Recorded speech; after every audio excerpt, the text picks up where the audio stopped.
আমার বিয়ে না, তাহলে কার লাগে কি দেখতেছে? আজানে কি আমারে রেখে আমি তার বড় ভাই, আমারে থেকে আমার ছোট ভাইয়ের বিয়ে দিতেছে তোমরা? মানে এটা কেমন কথা এলো গে? এটা কেমন দেখায়? তোর বিয়ে তো অনেক আগে হওয়ার কথা ছিল, কিন্তু কেমনে হইব? তুই তো বেকার, কোনো কাম কাজ করস না। তোর কাছে কেউ মাইয়া বিয়ে দিব? কোন বাপের মাইয়া তোর কাছে বিয়ে দিব? আর বিয়ে তো ছেলে খেলা না, মুখের কথাও না। বিয়ে যে করবি, বিয়ের অনেক দায়িত্ব আছে, অনেক খরচ আছে।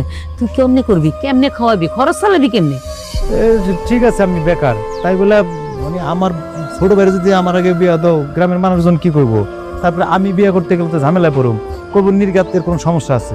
সমস্যা তো আছে, সবচেয়ে বড় সমস্যা হলো বেকারত্ব। এর চেয়ে বড় সমস্যা কি হতে পারে? যতদিন না তুই ইনকাম করবি, অতদিন তুই বিয়ের চিন্তা মাথায় আনবি না। ইনকাম করবি, তারপর বিয়ে করবি, এটাই আমার ফাইনাল কথা। আমি তো তোর বউ খাওয়াইতে পারবো না। দেখ, তো ছোট ভাই, হে কিন্তু নিজে ইনকাম করতেছে, চাকরি করতেছে, বার মতো কর্মটা ছেড়ে বাদ দিয়ে আমি তোরে বিয়ে করামু? বেকার ছেলের কপালে বউ জোটে না, বুঝলি? হ্যাঁ ঠিকই আছে, আমিও ভুলে গেছিলাম যে আমি বেকার। আসলে আমার কপালে বউ থাকবো কি লেগে, আর আমার বিয়ে শাদী নিয়ে কেউ চিন্তা করবো এইটাই আমি ভাবু কি লেগে? আমার তো বাবার দরকার নাই। এত বুঝার তোর দরকার নেই, এত বুঝে তোর দিন ভালোই যেত। এত